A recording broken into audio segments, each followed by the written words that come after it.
Voltamos ao terceiro tópico da lição de número 1, que tem por tema o mistério da Santíssima Trindade.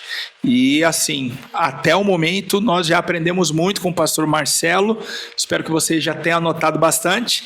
E se essa aula tem feito sentido para você, deixa o seu like, se inscreve no canal. Estamos com uma meta nesse primeiro trimestre, que é chegar a 4.000 inscritos no YouTube. E isso é perfeitamente possível, porque você que está assistindo, que ainda não tomou essa decisão, está fazendo com que essa meta se adie. Então, se você decidir logo, a gente alcança o nosso propósito, tá bom? Pastor, vamos lá. Terceiro tópico, então, ele fala sobre a relevância da Trindade para a fé cristã. Isso. Eu acredito que esse é o momento que o professor vai fazer com que o conteúdo tenha sentido na vida das pessoas que estão assistindo. Ou assistindo não, participando da aula dele no próximo domingo. Como que isso pode ser feito então? Como que a gente pode perceber a relevância da Trindade hoje? Muito bom. A relevância da Trindade hoje, nós vemos diariamente em nossas vidas. Então, primeiro que isso tem base bíblica. Segundo, que isso é realidade. Então, ultimamente eu tenho pensado muito que tem muitas dúvidas a respeito de muitos debates, bíblicos que a gente tem acompanhado em outros canais, falando sobre, olha, mas a Escritura diz isso, não, mas a Escritura diz aquilo. E na prática? Eu quero saber da prática.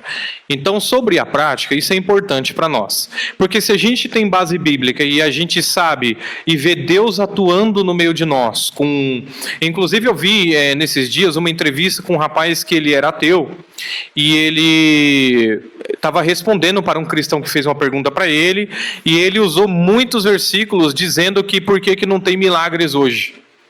E quem falou que não tem? É esse que é o ponto aqui. Quem falou que não tem? Então, Deus sempre esteve atuando, sempre esteve no controle da história. Nós temos comprovações bíblicas, comprovações arqueológicas, nós temos comprovações comprovadas cientificamente. Nós temos, além de crermos nas Escrituras, que eu já citei aqui, também ver pessoas sendo batizadas com o Espírito Santo. Falando em outras línguas, aí entra uma questão de xenolalia e glossolalia também, que é a dúvida de muitas pessoas também, isso aí fica para outro dia. E nós vemos também o Filho se revelando e pessoas contando testemunhos a respeito da aparição de Cristo para essas pessoas. Então nós vemos... Vamos falar agora só um exemplo aqui para terminar essa resposta. O batismo com o Espírito Santo. Então você pode falar que você ser cessacionista e dizer que não batiza mais, era só para aquela época. Como que você vai explicar uma pessoa falando em línguas hoje, dizendo que alguns são sensacionalistas, outros estão inventando línguas novas? Explica uma criança falando, batizando com o Espírito Santo, uma criança que acabou de chegar na igreja e sendo revestida de poder, e a gente vendo isso acontecer, ou milagres que a gente viu pessoalmente.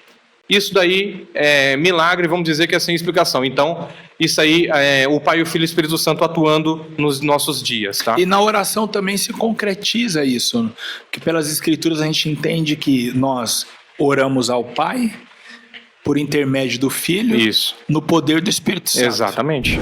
Então, tá certo eu começar uma oração assim, vamos supor, Deus e tal, nessa noite eu te peço, em nome de Jesus, eu te agradeço, em nome do Pai, do Filho e do Espírito Santo.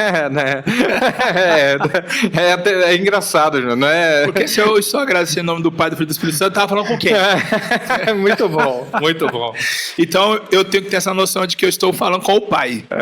E agradeço no nome de Jesus, porque Ele é o meio dessa oração. Mas, antes de nós terminarmos o segundo tópico, você nos introduziu no terceiro dizendo que nos explicaria, ao longo da história da igreja, como se desenvolveu a compreensão acerca da Trindade. Muito bom. Por quê? Eu comecei essa aula, esse bate-papo, dizendo que não é um termo que nós encontramos nas Escrituras. Tertuliano pensou sobre isso, ou falou sobre isso a primeira vez.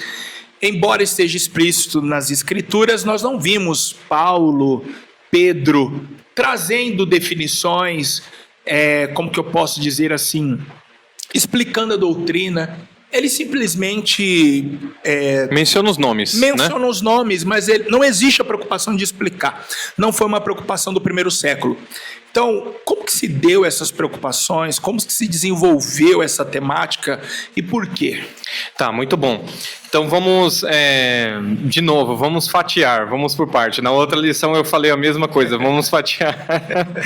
Então nós vamos lá. Naquela época não era uma preocupação, porque para eles era claro isso, a distinção. Então nós vemos que durante o ministério de Jesus, Jesus pôde comprovar isso desde o seu batismo também, até a operação de milagres. Mas nós vamos ver que Jesus soprou sobre ele o Espírito Santo, mencionei agora há pouco, né, sobre João capítulo 20, versículo 21 e 22. Soprou sobre eles o Espírito.